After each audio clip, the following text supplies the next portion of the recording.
could have my Gucci on. I go wear my Louis Vuitton.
Ganito ang nagsapit ng haring kaibig-ibig nang siya ay managinip isang gabing naidlip.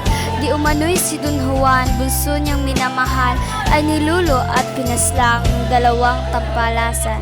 Nang patay na'y inihulog sa balong hindi maturok. Haring kanyang pagtulog, nagising ng may lunos.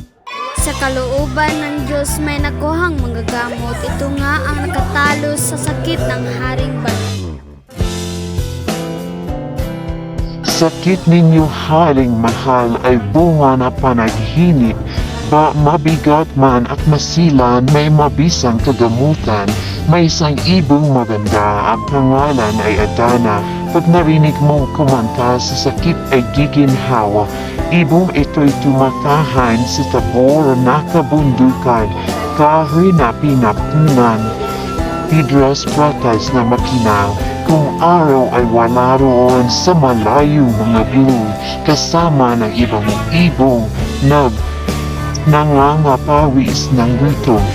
Gabi ng katahimikan, payapa sa kagubatan, ko umuwi at humimlay sa kahoy ng kanyang bahay.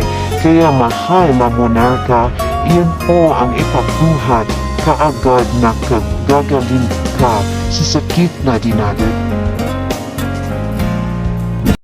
Sa haring mapakinggan ang hatol ng kagamutan, kaya inutusan niya si Don Pedro na pumunta sa Pukupat Tabor para kunin ang ibong Adana.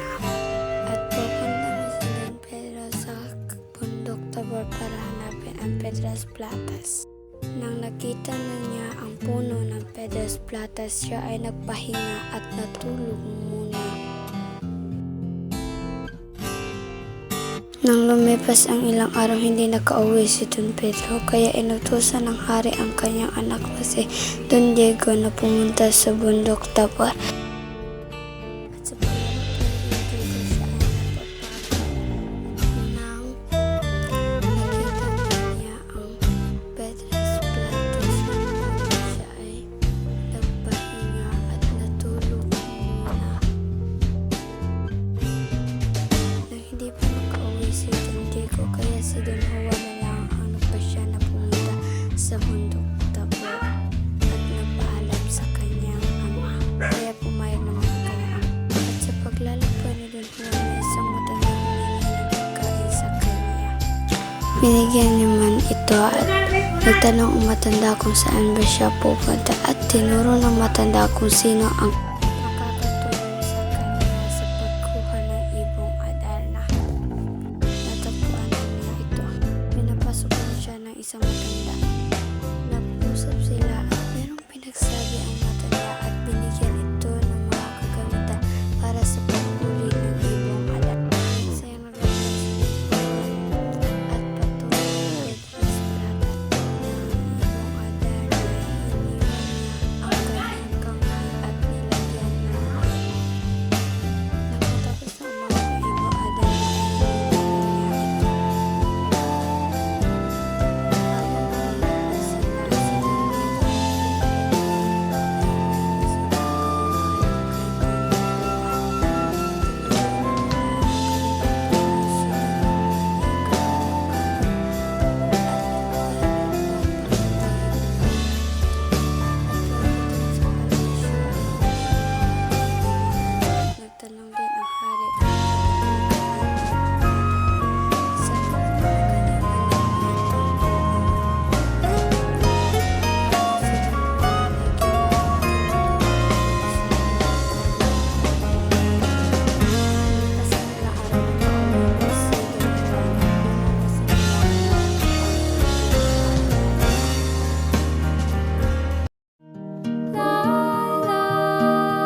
sa lupa'y para akong inaalon at nalulunod sa batikos ng mundo, sa kung ano lamang ang kaya ko.